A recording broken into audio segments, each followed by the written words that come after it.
Peoples party Karachi शहर की या पूरे सिंध की काया पलट देगी तो बहुत परेशान है। माओं को उस जिम्मेदारी का मुजाहरा करना चाहिए जो उनके वोटर्स और उनको देखने वाले उनसे तवक्को करते हैं। आप पाकिस्तान के मुआशी दारुल हुकूमत में, आप पाकिस्तान के सबसे बड़े शहर में आएं, जलसा करें, इस शहर को आधा ना गिने जाने के खिलाफ यहां एक मसनूई मर्दमशुमारी के जरिए अक्सरियत को अकलियत में तब्दील करने के मंसूबे के खिलाफ आप एक लफ्ज ना बोलें तो मुझे परेशानी है बतौर कराची वाला होने के। आप यहां जलसा करने आए और आप जिस जबान में तकरीर कर रहे हैं उसी की तज़हीक करें। आप यहां कायदे आज़म मोहम्मद अली जिन्नाह के मजार के साए में खड़े होके बागे जिन्नाह में तकरीर करें और कहें कि मोहम्मद अली जिन्नाह रहमतुल्लाह अलैह का उर्दू को कौमी जबान बनाने का फैसला गलत था, हम नहीं मानते, और उस पर बाद में आने वाले मुकर्रिरीन खामोश रहें, तो मुझे बतौर मुहाजिर, बतौर उर्दू बोलने वाले, बतौर कराची के शहरी की परेशानी है। आप यहां कराची के शहरियों के साथ होने वाली नाइंसाफियों पर एक लफ्ज ना बोलें। तरक्कियाती अखराजात के नाम पर जो बंदरबाट सूबाई हुकूमत ने 13 बरसों से की है, आप इस पर एक लफ्ज ना बोलें तो मुझे परेशानी है। शहरी सिंध के बच्चों को सरकारी नौकरी महज अज़बियत की बुनियाद पर नहीं दी जाती। महज अज़बियत की बुनियाद पर, तास्सुब की बुनियाद पर पाकिस्तान पीपल्स पार्टी उनसे सरकारी नौकरी का हक छीनती है। सिंध सेक्रेटेरिएट हो, पुलिस हो, ट्रैफिक पुलिस हो, रेवेन्यू हो, हेल्थ हो, तालीम हो, सारे के सारे महकमों में शहरी सिंध की नुमाइंदगी ना होने के बराबर है। जाली डोमिसाइल सरकारी सरपरस्ती में बनाकर इस सूबाई हुकूमत ने शहरी सिंध के नौजवानों से सरकारी नौकरी का हक भी छीना है।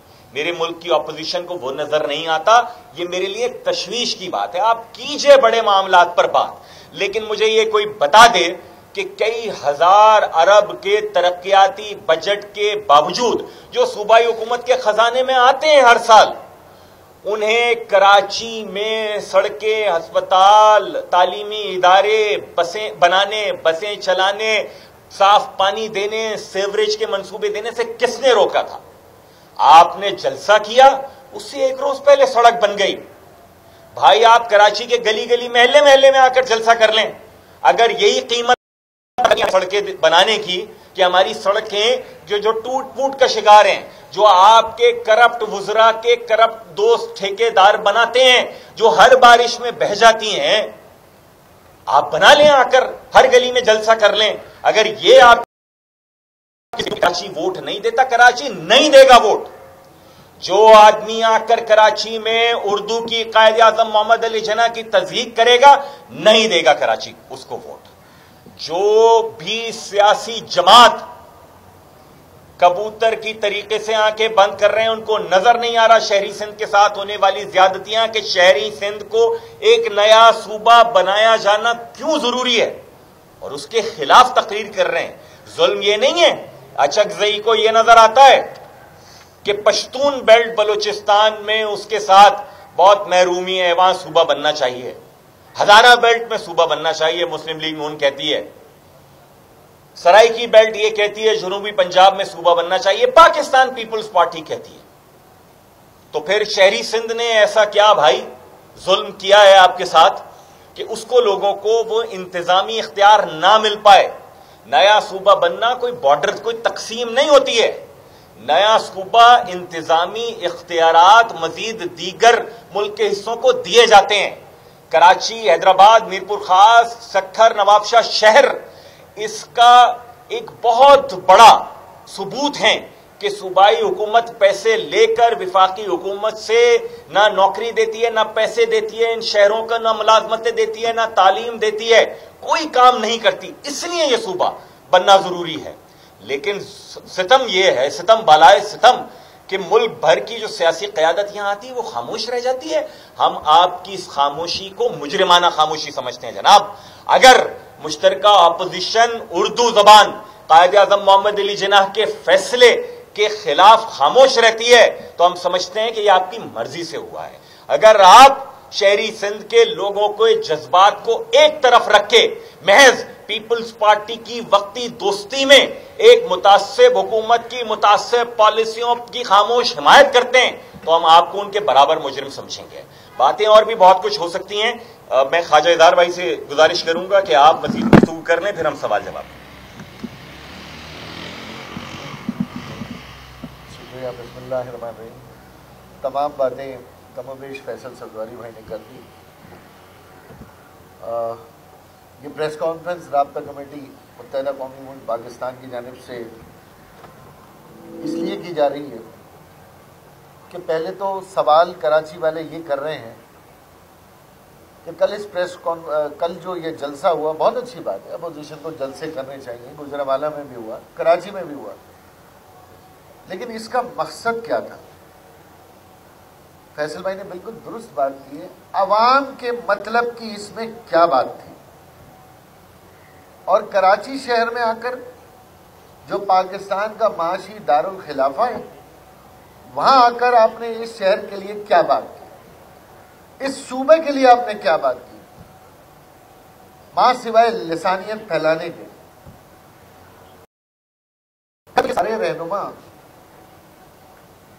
पीपल्स पार्टी के सरकारी वसाइल पर आकर 5 स्टार होटलों के ठंडे कमरों में बैठकर और अपने मकसद, अपने मतलब, अपने मफाद की तकारीर कर कर ये समझते हैं कि कराची के अवाम को बेवकूफ़ बना लेंगे, तो ये मुमकिन नहीं। मैं मुबारकबाद के साथ एक हैरत अंगेज बात भी कहना चाहूंगा कि ये एक ऐसा जलसा था जिसमें मेजबान और मेहमान दोनों कराची के नहीं थे। ना मेजबान कराची से थे, ना मेहमान कराची से थे। ना मेजबानों में कराची का मुकदमा लड़ने वाला कोई था, ना मेहमानों में कराची के मुकदमे का जवाब देने वाला कोई था। तो एक हैरत अंगेज बात तो जलसे में है। फिर दूसरी बात, अचकज़ई साहब के मौजू पर 21 मार्च 1948 को कायदे आज़म मोहम्मद अली जिन्ना रहमतुल्लाह अलैह ने फरमाया था कि जो शख्स आपको कौमी ज़बान उर्दू के खिलाफ बरगलाए या उर्दू को कौमी ज़बान तस्लीम करने से इनकार करे वो पाकिस्तान का दुश्मन है। मैं भी बाकी हुकूमत से मुतालबा करूंगा कि पाकिस्तान का दुश्मन होने की पादाश में एक FIR और दर्ज की जाए। कायदे-ए-आज़म के अफकार में जब उन्होंने कह दिया पाकिस्तान का दुश्मन है, तो मुझे नहीं पता पाकिस्तान के दुश्मन की दफात कौन सी होती है। तो ये काफी नहीं है कि खड़े होकर कोई शख्स कायदे-ए-आज़म के अफकार को ललकारे और पाकिस्तान को कौमियतों का अलामत बनाए। पाकिस्तान तो खुद एक कौम की अलामत है। खड़े होकर 5 कौमियतों के नाम गिना दिए जनाब, बाकी इस मुल्क में जितनी कौमियतें रहती हैं उसका क्या है? पाकिस्तान तो कौमियतों का गुलदस्ता है। लिसानियत, तासुब फैलाया यहां अचकज़ई साहब ने कराची आकर। और कौन से पख्तूनों की आपने फलाई की बात की? फैसल भाई ने कहा ना ये ट्रांसपोर्ट सारा पख्तूनों के पास था। भी किधर है ट्रांसपोर्ट? लांडी में, कोरंगी में पख्तूनों की हालत तो देखे जाकर। टूटे हुए सड़कों में, गटर के उबले हुए गटरों में, बदबू में तो हमारे पख्तून रह रहे हैं। हम तो पूरे कराची की बात करते हैं। चलो महाजिरों से तो तुम्हें दुश्मनी है ना, अपने पख्तूनों की बात करो। आओ अपने पख्तूनों को जाके जिन्ना अस्पताल, सिविल अस्पताल में सिसकते हुए देखो। पख्तूनों की वेलफेयर की कोई बात की, कोई फलाह की बात की? फिर दूसरी बात यह भी मैं कहना चाहता हूं कि कराची शहर में बहुत बड़ी तादाद में पख्तून या दहाइयों से रह रहे हैं। तो अचकज़ई साहब को पता है कि पख्तूनों के बच्चों को यह नौकरियां नहीं मिलती जाली डोमिसाइल की वजह से। पख्तूनों के बच्चों को सरकारी नौकरियां नहीं मिलती, ये पता है अचकज़ई साहब को। पख्तूनों के लंबरदार बन रहे। पख्तूनों की तो फायदे की बात कर लेते जलसे में, थोड़े हम पाकिस्तान की क्या बात करेंगे। आपके मुंह से पाकिस्तान के लिए तो कुछ निकलना नहीं है। पाकिस्तान के कमजोर करने के बयान तो हमने सुन लिया आपसे। फिर अहम तरीन बात एक और है कि इस पूरी क़यादत ने आम आदमी के इख्तियार के लिए कोई बात ही नहीं की। अभी अभी बल्दियाती निजाम खत्म हुआ है, टीवी पे सब एक दूसरे को बल्दियाती निजाम बल्दियाती निजाम बल्दियाती निजाम कर रहे हैं। एक लफ्ज नहीं कहा कि जनाब यहां पर मकामी हुकूमतों का निजाम बाइख्तियार होना चाहिए, शहर तबाह हो गया। बुनियादी किसी सहूलत का जिक्र नहीं किया। मैं ये समझता हूं ये जलसा अपनी दौलत, अपनी करप्शन, अपनी अकरबा परवरी को छुपाने के लिए सब ने मिलकर अवाम ही को ढाल बनाकर, जिस अवाम के खून निचोड़कर ये अरबों रुपए जमा किए सबने, उसमें इसी अवाम को ढाल बनाकर लाड़कना से, सेवन से, दादू से, शिकारपुर से, खैरपुर से लाकर इन्हीं दोबारा कर अपने दौलतों के अंबार छुपाने का जलसा था। विफाकी हुकूमत पे तनकीद करें, बिल्कुल हम हुकूमत में होते हुए विफाकी हुकूमत की पॉलिसी पे तनकीद भी करते हैं, निशानदेही भी करते हैं, लेकिन ये कौन सा मुतालबा है कि पाकिस्तान में करप्शन के खिलाफ तहकीकात होनी ही नहीं चाहिए? यही मुतालबा है ना कि भाई करप्शन के खिलाफ तहकीकात नहीं करें वरना पाकिस्तान को कोई खतरा नहीं है। जहां करप्शन के खिलाफ तहकीकात की, जहां सूबे की बात की, वहां पाकिस्तान को भी खतरा, वहां सिंध को भी खतरा, वजीर आला को भी खतरा। बिल्कुल सूबे बनने चाहिए, पूरे मुल्क में बनने चाहिए। एमक्यूएम का ये मुतालबा है, डंके की चोट पे मुतालबा है। आप 11 जमाती इत्तेहाद कर लें, आप पूरे पाकिस्तान का इत्तेहाद करके खड़े हो जाएं। हम पूरे पाकिस्तान समेत सिंध में सूबे बनने के कायल हैं।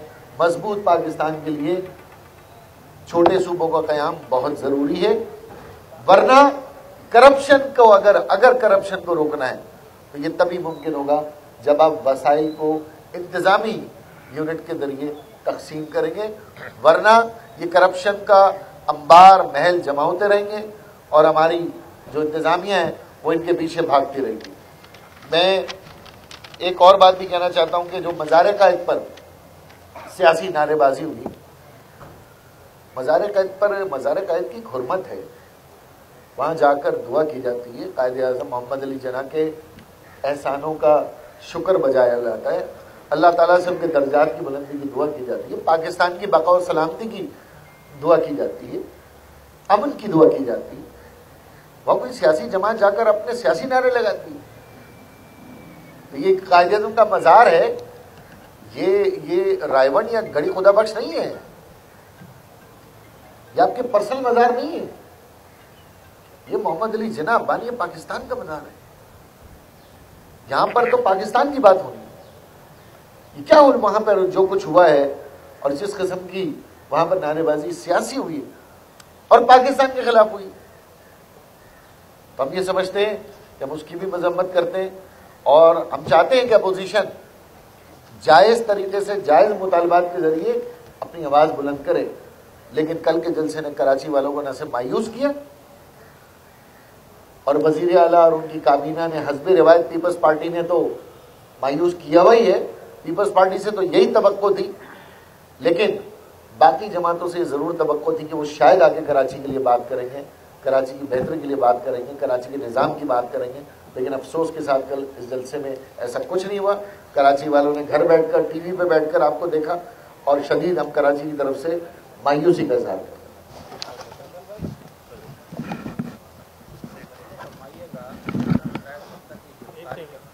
एक बात मोहम्मद हुसैन भाई को कहना था।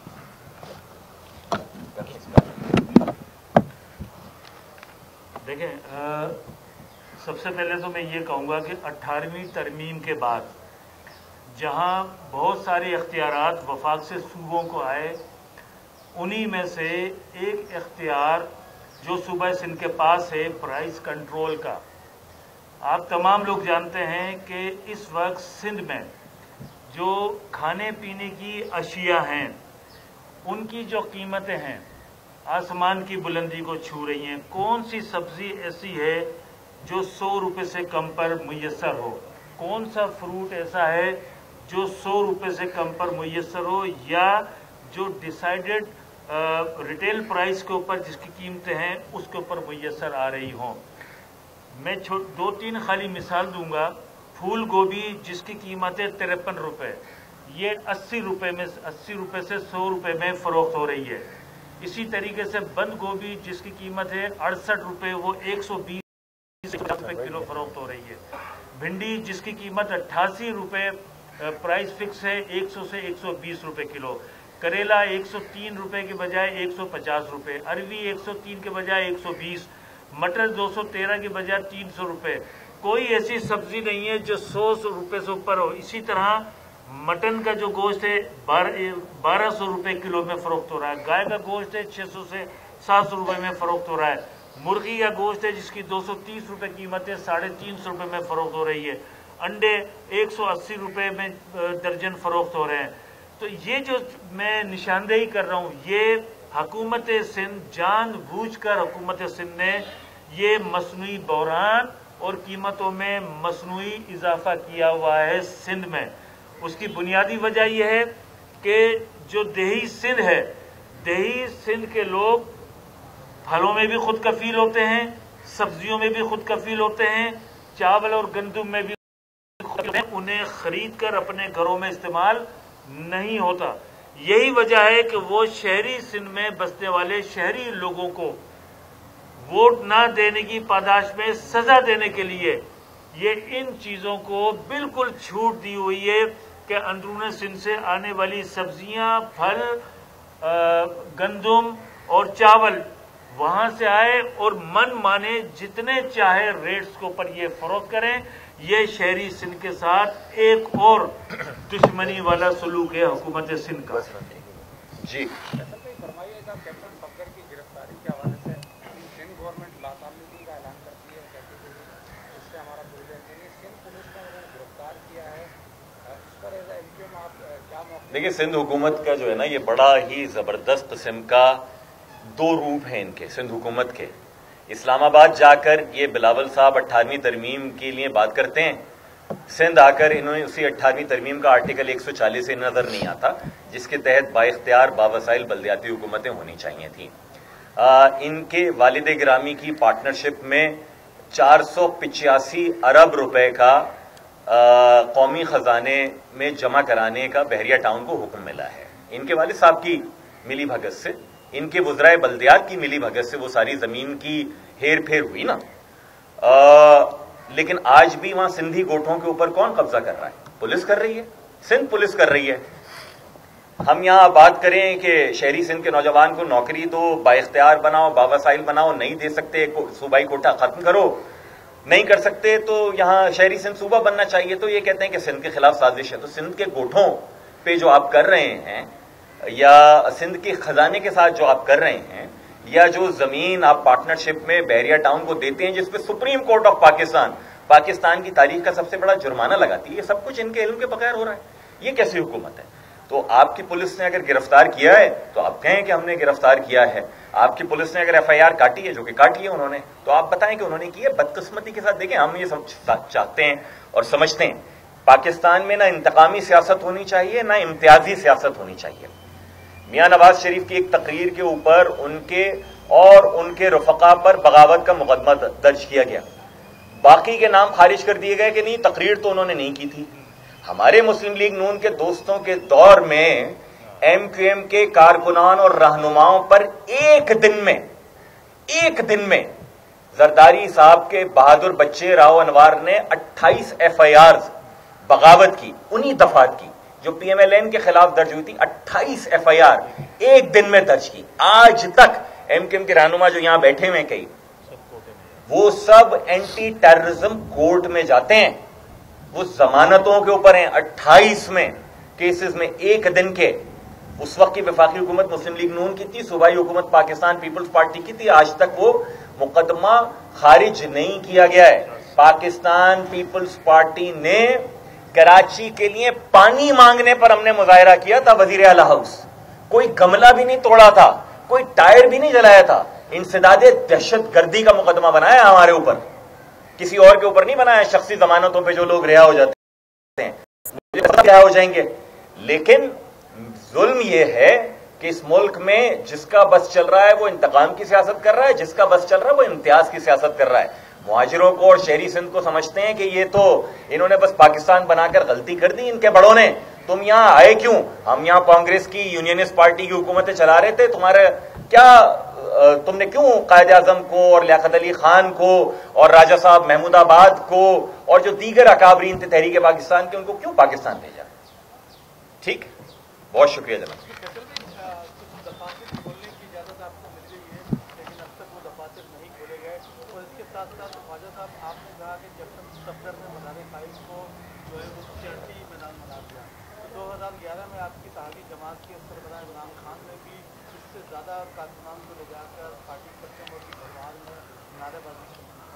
देखें, मैं पहली बात तो ये कि MQM के जो दफातर 22 अगस्त के बाद सील किए गए थे, जो MQM की जायज प्रॉपर्टी है, हम ये समझते हैं कि वो MQM पाकिस्तान को सारे के सारे इनिशियल उसकी जो फहरिस्त है वो 28 की है कि वो 28 दफातर हमें फिलफौर इसलिए मिलने चाहिए।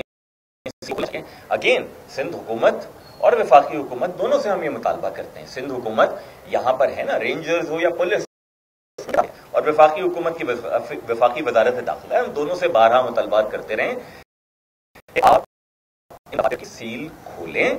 यहां तो लोग तालिबान के दफातर पता नहीं कहां कहां खोलने की बात कर रहे होते हैं और खुल भी जाते हैं। यानी कराची शहर में MQM पाकिस्तान की रैली के बाद पाकिस्तान मुखालिफ रैली निकली है, इसी सिंध हुकूमत की पुलिस मोबाइल उस रैली के साथ चल रही थी।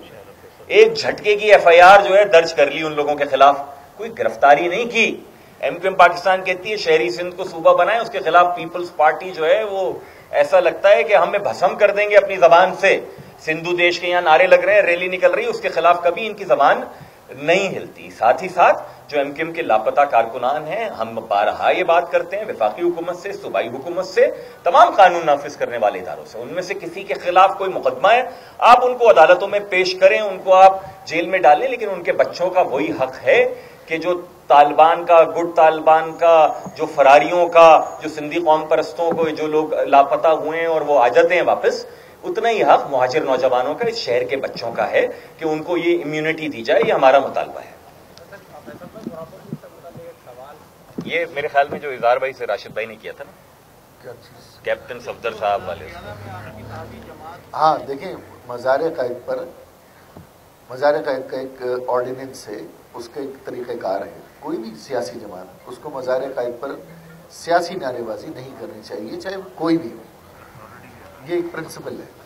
प्रॉपर्टीज के हवाले से कहा है कि लंदन में भी जो प्रॉपर्टीज हाई कोर्ट का वहाँ फैसला आया उनको फ्रीज कर दिया गया है, तो क्या MQM जो लंदन का मुकदमा है इसको अच्छी उम्मीद रख रही है? देखिए, मेरे ख्याल में आज की प्रेस कॉन्फ्रेंस को आज के मौजू तक रखें।